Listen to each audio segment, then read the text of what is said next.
nangako tayo na makikinig tayo. I would like to congratulate po lahat ng participants ng Encounter Gathering din kahapon. At pwede bang tumayo kayo lahat ng participants kahapon?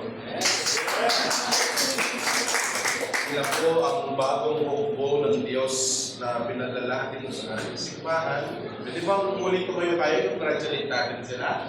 Memo, I congratulate you. Sige tayo, i-welcome natin sila kasi. Yan, sige po. Praise the Lord. Bakit kayo wala na congratulate? Sige, makakapulong tayo. Joanna. Mahal na mahal ka ni Jesus. Ang ganda po lang nangyari kahapon. So next week po, Sabado po, 11th year anniversary ng ating simbahan. So inaasahan ko po ang bawat isa, kung galing yung pamilya ninyo, kapitbahay ninyo, basta hindi lang yung Sharon. Joke lang. Bait nyo po yung mga kaibigan ninyo, family ninyo, especially pamilya. Kasi yung ating topic, this anniversary is about harvest. Panahon na siguro, panahon na siguro pang trabahuin natin yung bawat pamilya ninyo. Agree ba kayo doon? Kailangan na eh. Tama na yung masyado na maraming marinig na salita ng Diyos. Kaya i-challenge tayo next week. Maging ready tayo. Kung handa pa tayo na buksan ang ating tahanan ng Diyos. Sabi nyo, there was a story in the Bible. There is a jailer. Sa panahon natin ngayon, sila yung tatrabaho sa Bureau of and Penology sa PDFP. Jail guard ang tawag sa kanila. Tinanong ko si Pablo at si Silas, kulong po ang talikod ng Diyos. Itong talikod ng Diyos, kung sila yung Pablo, hindi sila tumigil. Habang may nagpapantay sa kanila, ito yung jailer, sabi ni Pablo, pagdating mo si Jesus, kasi nagtanong yung leader, how can I enter the kingdom of God? Believe in the Lord, you and the family will be saved. Alam niyo po, habang nagpupuli po si Pablo at si Silas, nagkaroon po ng matinding miracle. Ano po nangyari? Lumindol. Alam niyo ba ang simbolo ng lindol sa panahon natin ito? May nangyayaring hindi maganda sa gitna ng earth. Nararamdaman ninyo, ano po ang nangyayari ito? Gumaganti ang kalikasan. Pinupukul kasi yung mga halaman, no? Nakatapon ng basura sa dagat, sa ilog, sa mga tulig.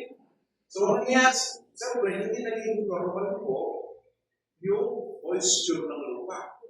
Imbis na wet, nagiging dry. Imbis naman dry, nagiging wet. Gets niyo po ba? So, nung panahon na yun, nung season nila Pablo at Silas, nagkaroon ng matinding miracle. Nawasak ang kulungan dahil sa kanilang pagkulungan. Alam niyo po yung jailer, umiyak siya. Yung nagbabantay sa kulungan, umiyak siya. Sabi niya, huwag niyo patayin. Sabi niya gano'n. Pero anong nangyari? Hindi na namin papatayin, sabi ng mga likod ng Diyos. Ginawa nila. Invite po kami sa inyong tahanan. So, kung nangyari, yung buong pamilya po ng Gilead na yun nagkaroon ng miracle sa buhay nila. Alam niyo po, yung kwento na yun, madalas tayo is yung ating family nakakulong. Not literal na nakakulong sa 174 or sa Muntinlupa. Madalas po, there is a situation sa ating family na aminin man natin ang huli, nakakulong sila.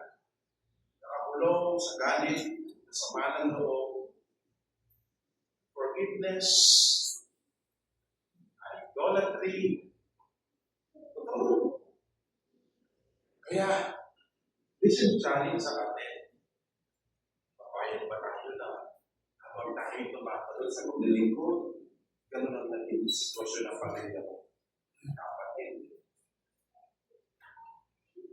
Kaya na, hindi kaya tayo ng Diyos hanggat maaari magpakatatag ka. ng jailer, hindi ko na rin madali ang tandaan ng jailer. Araw-gabi, nagtatrabaho, nagbabantay sa mga nakakulong, kung Diyos po, nila. Pero bakit minsan sa buhay niya, nagkaroon ng matinding himala.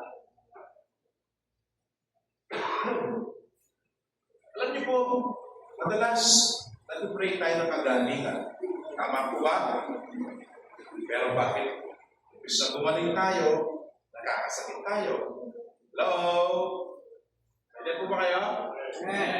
Bisa nag-pray tayo ng financial blessing. Lord, bigyan mo kami ng pong.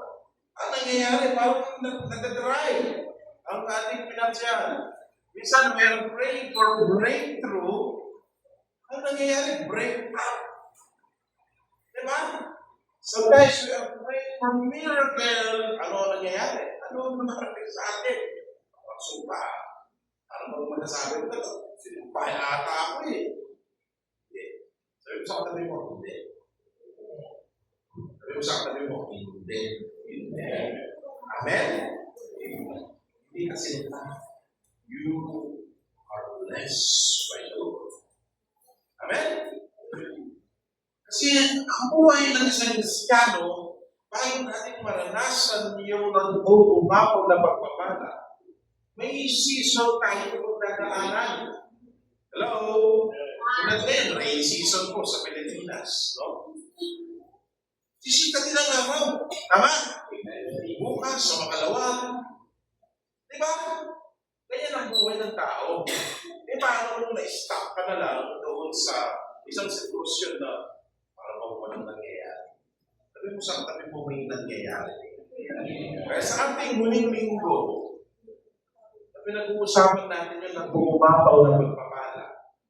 Ang ating pag-uusapan is, paano ba natin babasagin o mawasakin yung mga barrier sa ating buhay? Kasi may naglag eh. Tama? Sa pagsisimba natin, isa lang ba hindi pwedeng wala? Sa ating buhay, araw-araw, hindi pwedeng walang sagabal. Hindi pwedeng walang bibigil sa'yo upang makita mo o maranasan mo yung overflowing blessing ng Diyos. Tama ba? Kaya, kailangan natin pasahin yung barriers. Tama? But may tanongin ko po kayo, may mga barriers ba tayo sa buhay? Pero hindi naman tayo hahatin. Tama? May pride ang tabi. Sabihin, meron siya pinamahawak dito sa kanyang puso. Hindi ko naman kasalanan, ba't ako magsusorry? Ako na ngayon na pao, ako na ngayon na effort, ako magsusorry. Diba? Ganyan ang tao. Barriers yun. Kaya, madalas, tayo dinudurog ng Diyos. Hindi niya tayo mahal, kung hindi may nais siyang makita sa atin. Hello? Napansin ko ba ang halaman bago po ito maging matatag na puno? Ang dami po siya, so pinagdadaanan. Mula sa pagiging buto, itinanim. Tama? Ang habang tinatanim yan, hindi lang tubig ang nilalagay dyan, fertilizer. Tama? Binabantayan yan. Ilang linggo, ilang buwan, ilang taon. Pero kapag tumubo yan, abay, ang ganda niya. Masasabi mo, ang ganda. Di ba? Kaya, parang ang buhay natin, kailangan may ma-break na barrier sa ating buhay. Ano ba yung naging dahilan kung bakit parang daw? Hindi umuusad yung blessing. Kapatid, minsan ang gawin mo, umupo ka sa isang sulok ng bahay mo, yung walang tao, yan ang natiyapon mo, walang tao. Kaya umupo. Diba? Mag-isip ka. I-meditate mo ng maayos ang buhay mo. Kung ilang taon ka na ngayon, lalagay mo ang sarili mo. Ano ba nangyari? ganito. Yes, mo. Hindi pwedeng hindi i-reveal ng Diyos sa iyo.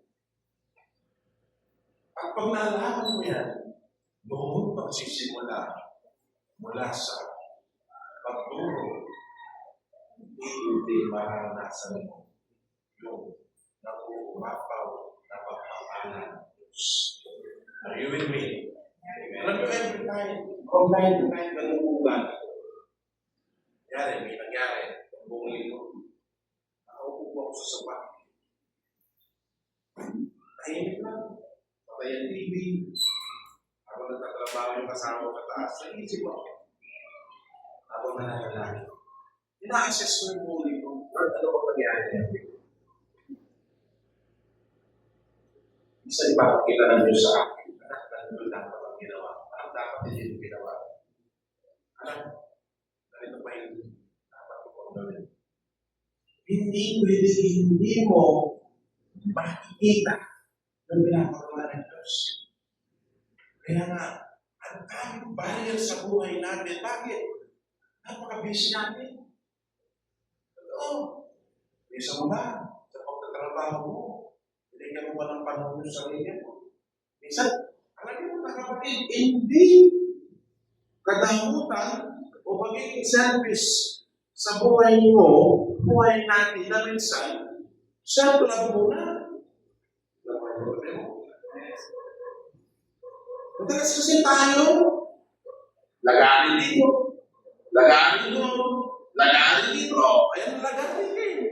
Alam mo, kutay-kutay lang ha. Tama ba o tumatama? Lalo na po yung mga breadwinner na dito, tatay, magulang, provider. Kailangan natin umupo. Umupo ka minsan. Upuan mo yung sarili mo. Ano ba nangyari? Nasa ang parte ka naman ng buhay mo. Ano? Iwan ko sa inyo. Isang gawin. Duwala ka sa kasi nangyari sa buhay mo.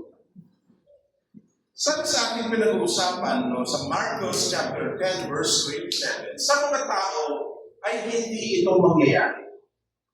Ngunit sa Diyos. Ngunit hindi sa Diyos. Sorry.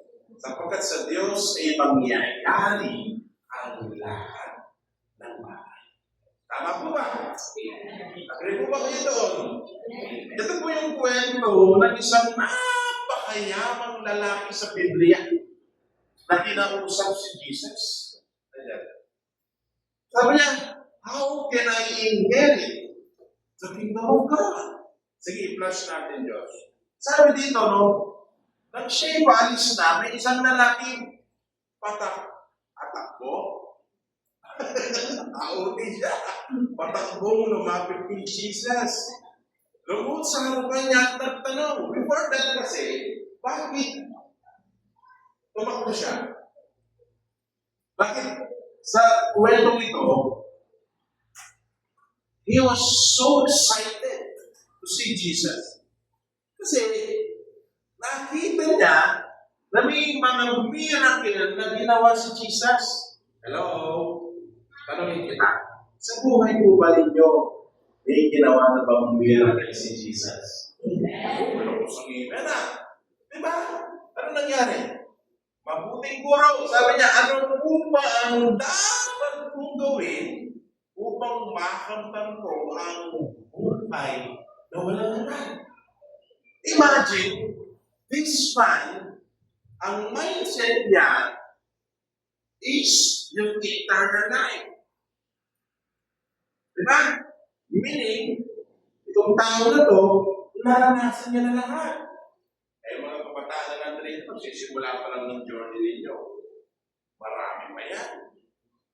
Yung mga veterans na nandito, yung mga nandito kando, mga veterans na yung ibig sabihin, marami na pinagdaan ng pagturo. Diba? Hello?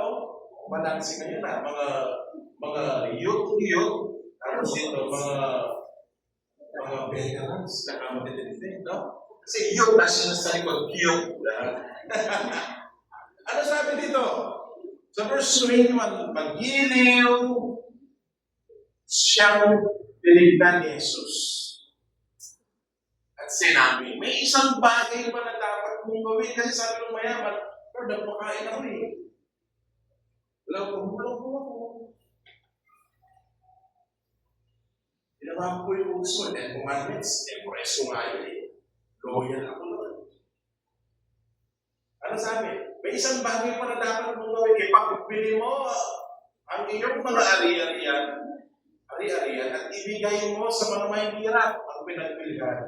At magkakaroon ka ng kayamanan sa langit pagkatapos bumalik ka at sumunod sa akin. Wala niyo anong nangyari sa verse 22. Anong nangyari? Kapalagin niyo, natuwa ba yung mayaman o nalungkot? Ha? Parang alam niyo naman ito eh.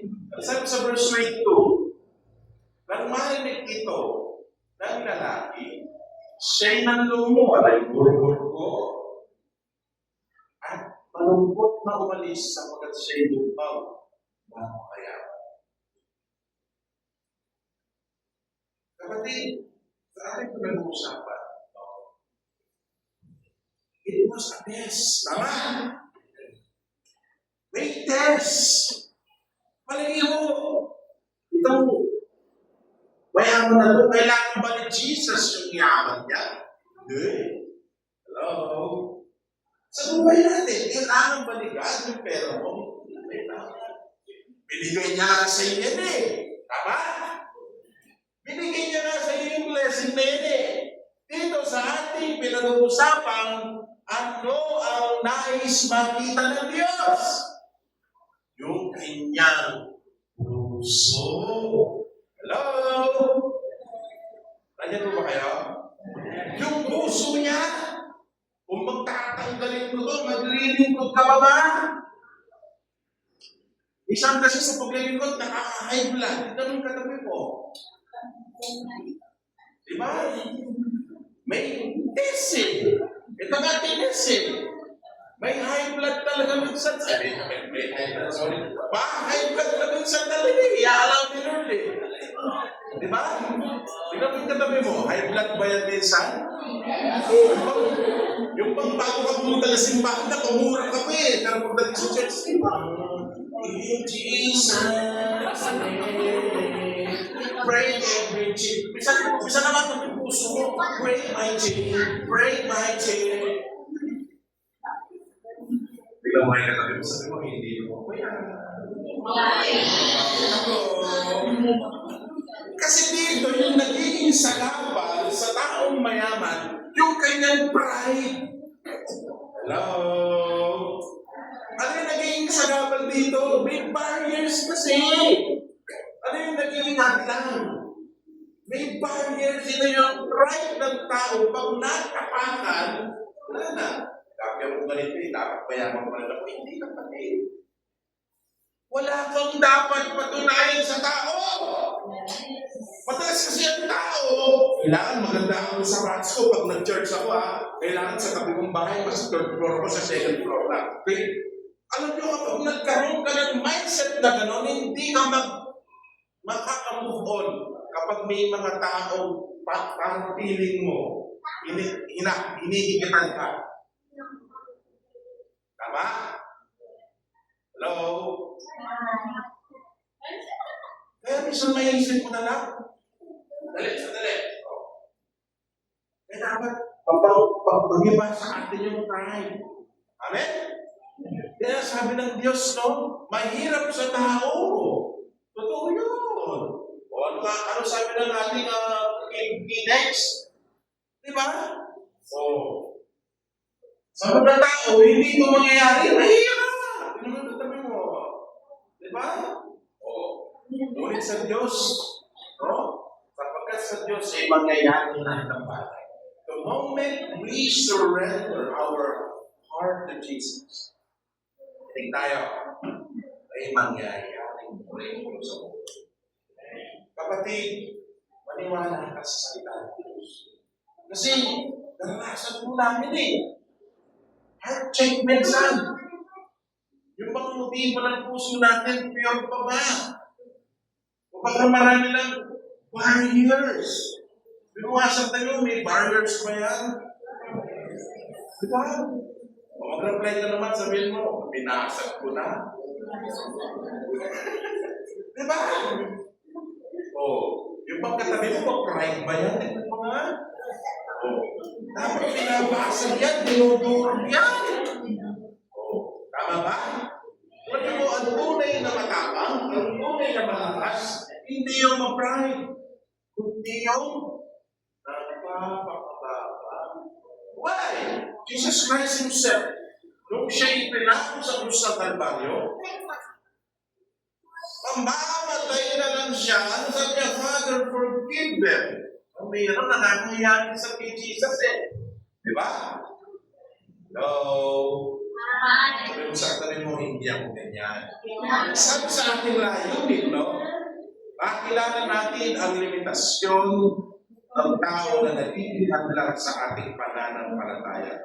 Ang mga limitasyon. Pangalawa, matutunan natin ilipat ang ating pagtitiwala mula sa sarili patungo sa Diyos. Amen? Pinatito mula sa araw na ito, naniniwala siya na kapag siya'y nagtiwala sa Diyos, may mangyayari maganda sa buhay niya. Hello? Sabi sa atin, point number 1, no? Break the barrier of human limitation. Tama? Sabi mo sa katabi mo, tama. Sa mga tao ay hindi ito mangyayari. Minsan o madalas, ang barrier sa ating buhay, hindi yung ating limitasyon. Tama? Hindi mo kaya ito eh. Minsan mo, pasal umaamin din. Namuhay na kami mo, umaamin ba minsan yan? Hello? Diba? Ang madalas kasi ang tao,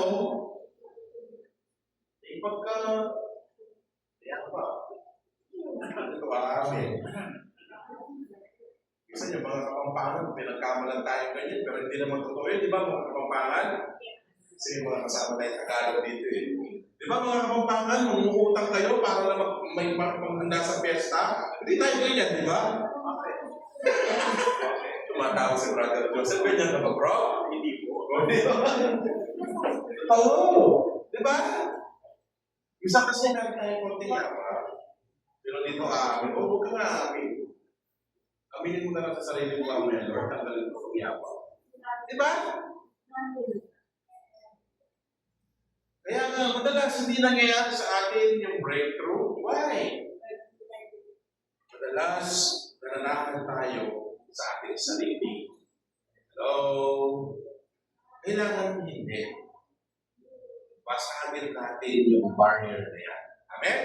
Sabi ko dito, no, may mga bagay na kaya natin gawin. Tama ba? Tama po ba? Tama po ba? Pero may mga bagay na hindi natin kaya gawin sa sarili nating lakas. Kaya nga, ang grace ng Diyos, ang biyaya ng Diyos, kailan mo mararamdaman yan?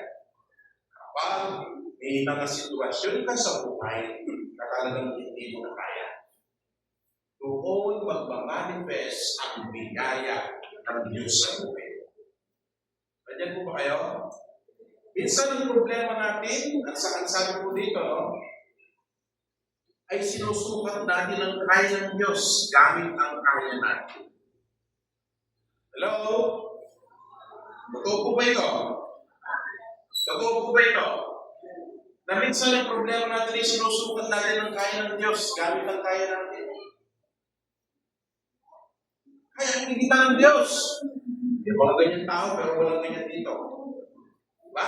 Kaya makita mo sila, nag-pretend sila na katulad sila ni Jesus, which is wrong. Tama po ba? Kapag maliit ang resources natin, iniisip natin na maliit din ang possibility o posibilidad. Tama ito. Diba? Ulat po niya, mag-anniversary. Ito pa naman si Raul, pastor na mag-iisip na pagsunarin mo yung age yan na anniversary. Ang laking gastos. No. Kaso po yung pastor ninyo, may pag nag-isip ako, kakaiba eh. Yung hindi ko kaya ng Diyos. Kasi, i-ready mo yung programa. Kung naka-ready ang programa, ang Diyos ang bahala. Sa buhay natin, pag may gusto ka, Lord, gusto kong gawin. Ang tanong, ready ka na ba? Ready na ba yung puso mo? O kapag ready na yung puso mo, ibibigyan ng Diyos yan. Pero kapag hindi pa ready yung puso mo, maghintay ka lang. Sabi mo sa katabi mo, maghintay ka lang. Kapag mahina tayo, sabi dito, kapag mahina tayo, iniisip natin na mahina rin ang pagkakataon. Hindi pa panahon ni Lord, sabihin mo, talaga! Di ba? Minsan sinisisi pa natin si Lord eh. Lord, wala. Hindi pa dumating, Lord. Amen? Oh. Kaya ano nangyayari sa buhay mo? Nagkakagulo-gulo. Sabi mo sa katabi mo, buti na lang, hindi nagulo. So, ano gagawin po natin? Sabi mo sa katabi mo, basagin natin yung adlaw. Kaya sabi dito sa ating next slide, sa mga tao, hindi ito mangyayari. Totoo. Amen po ba? Ang daming sanaban. Ang daming hadlang. Ang daming mga bagay sa buhay natin na parabang hindi matapos-tapos. Walang problema. May problema na naman. Naranasan niyo na ba yun? May problema na naman. Naranasan niyo na ba yun? May problema na naman. Siyempre, sa atin, hindi natin kaya yan. But, by the grace of God, makakain mo na. Amen po? Sabi dito, sa mga tao ay hindi ito mangyayari.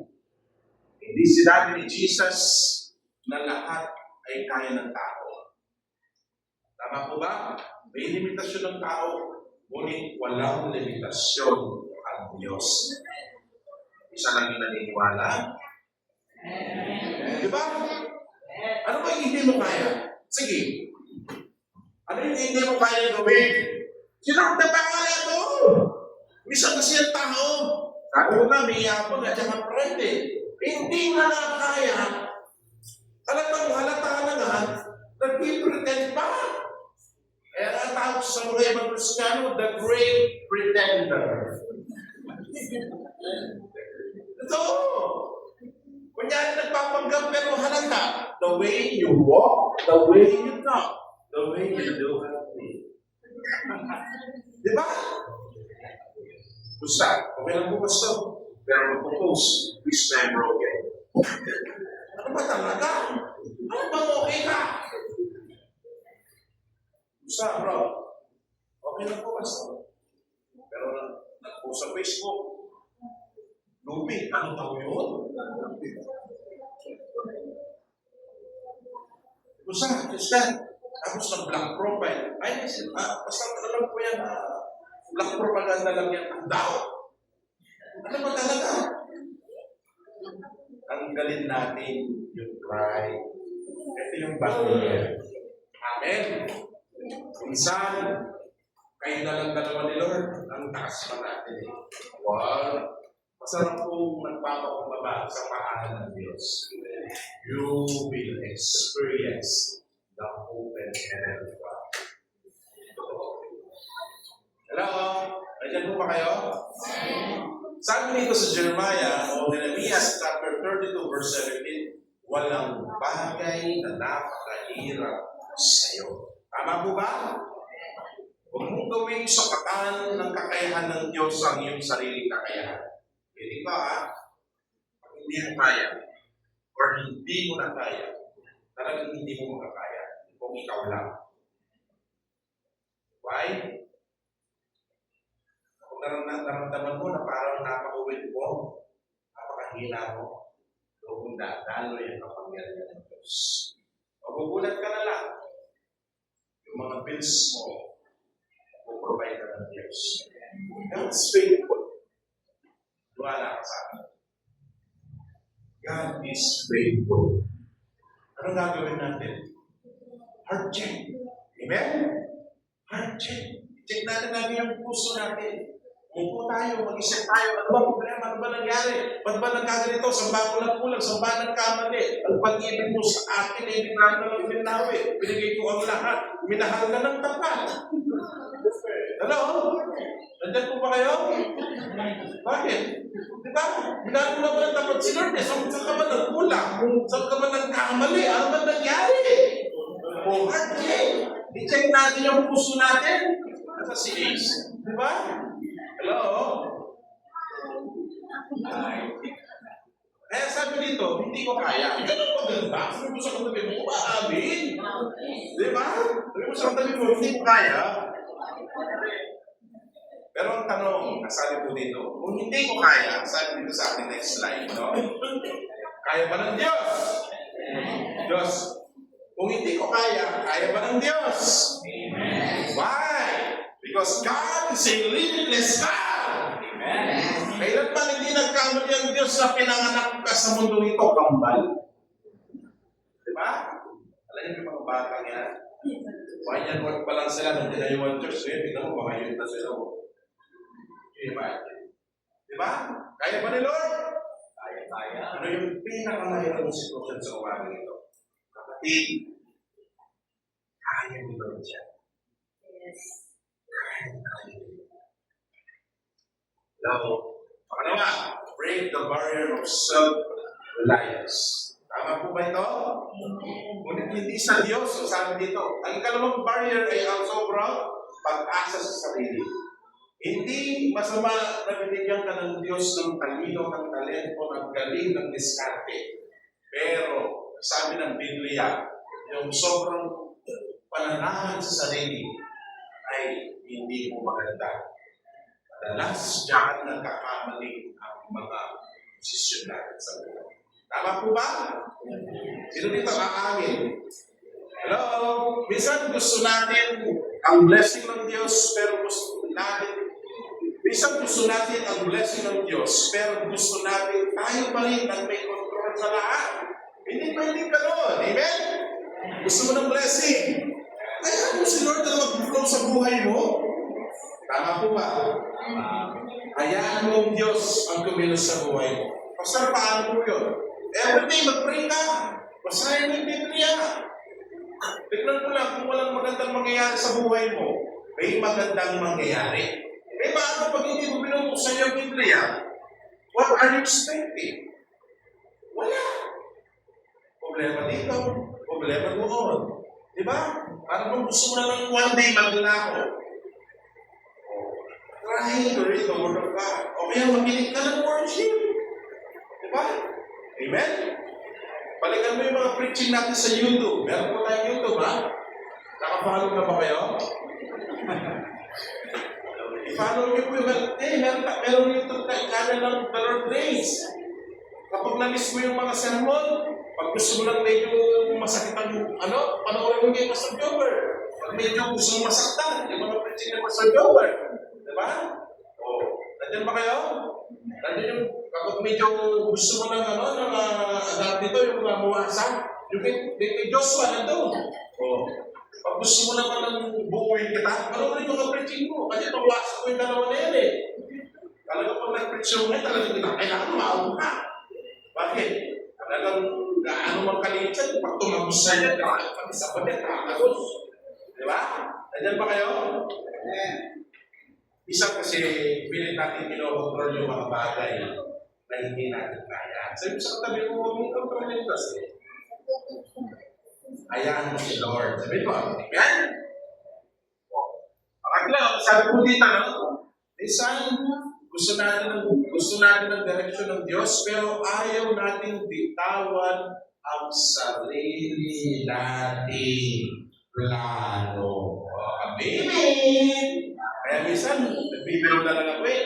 Kapag nandiyan na, doon na lang ako maniniwala. Bakit? Marami ng plano na tulad ng aeroplano kung lumipad. Pero, joke lang. Alas, pagkala tayo. Pero ang plano ng Diyos na magulong.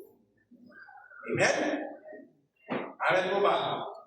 Yung EGR na yan, alam nyo, nagkulat ang mga leaders ninyo. Wala silang alam na may EGR. Basta sabi ng Diyos sa akin, dapat hapon nag-pray ako, nagsasolving ako sa bahay. Sabi ni Lord, magkaroon ng EGR sa'yo. Talagang pinost ko agad, nagkabulatan eh. Pero may EGR? i-reveal ni Lord. Gusto mo bang i-reveal ni Lord sa iyo yung mga good and mighty things? Diba? Oh. Always talk to God. Amen? Sabi mo lagi ng Diyos. Nasa trabaho ka. Sabi mo si God. Nasa bahay ka. Huwag mo maglalaba. Si Lord muna. Amen? Huwag trabaho si Lord muna. Oh. Kasi, pag hindi mo naayos yung sarili mo, unti-unti nang nagtatayo ng barrier sa buhay mo. Ano yung katabi mo? Sabihin mo, hindi ako yan. Sana tayo, Diyos. Sabi dito, no? Ngunit hindi sa Diyos. Sa tao, imposible. Tama? Sa Diyos, posible. Okay? Tama ba? Ang overflow ay hindi nagagaling sa kung gaano tayo malakas. Ang overflow ay nagagaling sa Diyos sa ating pinag-iwala. Tama po ba? Sabi po dito sa Proverbs 35, it is not good na magtiwala ka kay Yahweh ng buong puso at huwag kang manalig sa sarili mong karunungan. Hindi masama ang gumawa ng paraan. Kinumpleto na, baka isipin ng ilan sa inyo, masama pa lang gumawa ng plano, hindi. Hindi masama ang gumawa ng paraan. Hindi masama ang magplano. Hindi masama ang magsikap. Ito yung pinaka-the best. Pero, hindi natin dapat kalimutan ang Diyos ang source. Amen? Ang ating kakayahan ay instrumento lamang. Saan ako mas nagtitiwala? Sa sarili ko o sa Diyos? Hello? Hello? Sabi po dito sa ating next slide, Lord, hindi ko kayang kontrolin ang lahat. Sabi dito, ibinibigay ko sa iyo ang control. Amen? Sa ating pagtatapos, sa ating last point, sabi niya, break the barriers of kung kaya Pastor, huwag ka na magsimba. Pastor, hanggang dito na lang ako, maglaho ka na. Paano mo lang yung advice sa iyo para ka sa guro nakatayo. Tapos unti-unti ka linalawin ng lupa. Basta susuko na po, buti naman. Alam niya kung gano'n yung pastor niyo, no? Pastor, hindi ko na po kaya. Gusto ko na po rin ka ni Lord. Ay, buti na lang. Hindi ako gano'n. Kailangan pasakin natin yung negativity sa isip natin. Kaya mo yan. Amen? Wala. Amen? At sa Diyos ay mangyayari ang lahat ng bagay. Minsan may barrier sa ating isip, sa ating puso, sa ating buhay. Ano ba yung sagabal? Ano ba yung nagiging dahilan? Una-una, wala kang tiwala sa Diyos. Pangalawa, wala kang tiwala sa sarili mo. Paano ka? Ano mangyayari sa buhay mo? Wala ka lang tiwala kay God. Wala kang tiwala sa sarili mo. Alam mo, kaya mo naman may kulang lang sa'yo. Anong kulang? Dagdagan mo yung pananampalataya. Yun ang kulang. Basahin yung Biblia, ang four Gospel, Matthew, Mark, Luke. Ilang beses silang humingi sa Diyos. Panginoon, ilang beses ko siyang patawarin. Ang sabi nila, sabi ng mga disciple kay Jesus.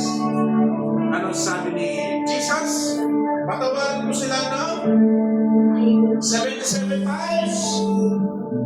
Ang dagdagan mo ang pananampalataya.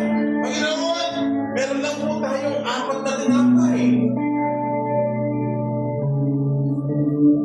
Ang 4 na isda.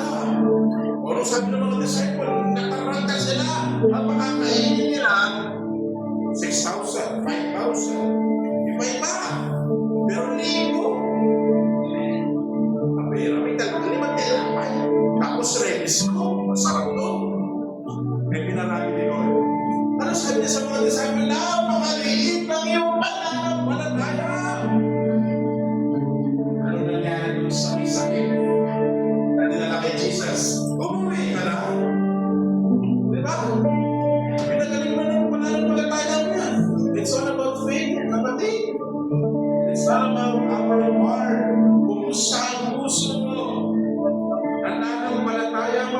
ibig sabihin, naniniwala mo ba yan? Na kapag may problema, kaya mo yan! Oh, kaya mo ba? Lumalaban mo ba yan? We need to break every barrier sa ating buhay. Huwag tayo papayag na hanggang dito na lang tayo. Mahal naman tayo ni Jesus. In return, dapat tumayo ka. Tayuan mo ano man yung pinagdadaanan mo sa buhay. Wag ang papayag na hanggang dyan ka na lang. Greater things are yet to come.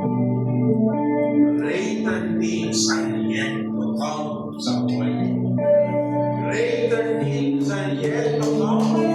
Maraming kang piling na masipa sa buhay mo.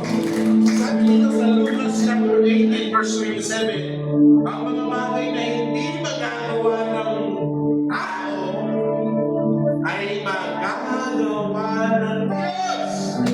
Ano bang mahirap, anak? Saan ka ba nahihirapan? Sabi ni Jesus, walang mahirap sa Diyos. He can do miracles. He can do signs and wonders. Ano pa nga kailangan pa natin? Ang minsan ng hirap i-provide. Alam ni Lord yan. Hindi ka pa man nananalangin. Sa iyong karamdaman, pinagagaling ka na ng Diyos. Ano yung kulang sa atin? Ano ba yung kulang? Ito yung ating promise. Lord, I trust you. Yun ang kulang din sa atin. Kaya nagkakaroon ng barriers. Madali, gagawin ko ba ito? Ewan ko na. Kaya mo ba ito? Hindi mo kaya. Kaya yung faith mo, hindi mo nasisira. Yung faith mo, hindi mo naman. Yung paniniwala mo kay Jesus, hindi mo natin nawawala. Hanggang sa masabi mo na lang sa isang araw, ay, bahala ka. Hindi mo na kaya. Gawin. Kaya araw na ito, pinapasan ko yung mga barriers na yan sa buhay. Pagkatagumpay ka, because God is with us. God is with us! Hindi na Jesus! Kung Diyos ay nasa atin, sino lamang sa atin pala? He is a God of limitless. Amen? He is a God of limitless. Walang imposible sa Diyos. Walang mahirap sa ating Panginoon. Kaya mga kapatid,